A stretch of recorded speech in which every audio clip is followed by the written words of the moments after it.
You're watching local coverage you can count on. This is CBS 42 Weekend Mornings. Attention deficit hyperactivity disorder, or ADHD, impacts more than 17 million Americans. About 7 million are children between the ages of 3 and 17. And October has been designated as ADHD Awareness Month to educate the public about the condition. Hannah Bookbinder, the owner of Academic Ally, LLC, which provides services to people with ADHD, like academic coaching. Thank you so much for joining us.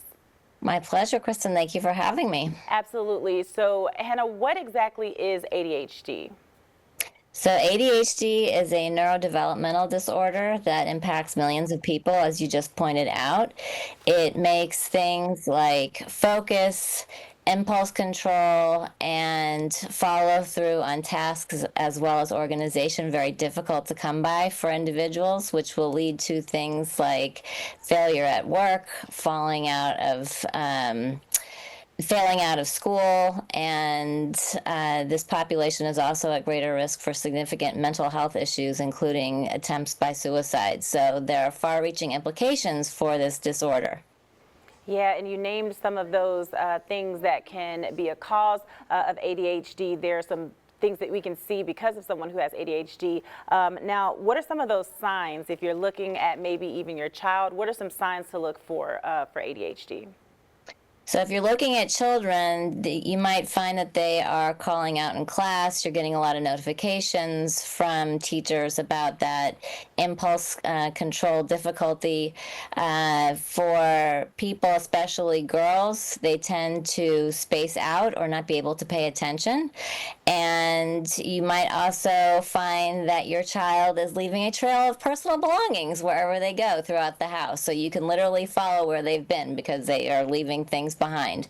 So those are just some of the symptoms that you might find when it comes to diagnosing ADHD, but you really need to consult with either a neuropsychologist, a psychologist, or a psychiatrist to confirm that diagnosis. Now, can some of those same symptoms be seen in adults? Because even some of the things you named, sometimes adults, we can do some of those things as well. Absolutely, absolutely. You're having difficulty with follow through. So people who are at work, they're going to be having difficulty managing all of their tasks. They can't follow through on a presentation, for example. They're missing deadlines, and it really becomes a problem in the workplace. Now, any misconceptions about ADHD that maybe need to be cleared up? Absolutely. One of the themes that comes up in my sessions a lot with all of my clients, regardless of what their age is the fact that they've been misunderstood and mislabeled. A lot of people are viewed as being defiant or difficult to be around and be with, that they are not motivated, that they're stupid. And in point of fact, that is not the case. These are some of the most insightful, creative, out-of-the-box people that I've ever met. They're very compassionate, very painfully self-aware, and just want to be able to put one foot in front of the other to be able to succeed. Yes, and just before we go, tell us about your organization and what you all do to help those with ADHD. So Academic Ally is a practice that's located in suburban Philadelphia, where we work with people across a lifespan who are neurodivergent. And it is from this work that I've been doing for over 30 years that led to the creation of the book and the app.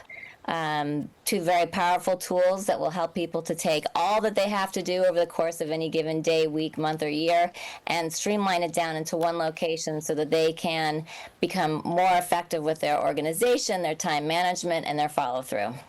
Right, and we know medication, is that typically something that will help treat ADHD? And as you mentioned, there's other resources as well. Medication can be one piece of the puzzle. It can be very effective. It's not for everybody, and it's something that needs to be discussed with a psychiatrist or with your internist or your child's pediatrician. Other avenues that you can pursue include working with professionals like myself, who are coaches who are trained to work with the neurodivergent mind to be able to figure out what makes the people tick and what makes them, what holds them back. And by working together as a team, then you can come up with a daily routine that will enable them to become successful.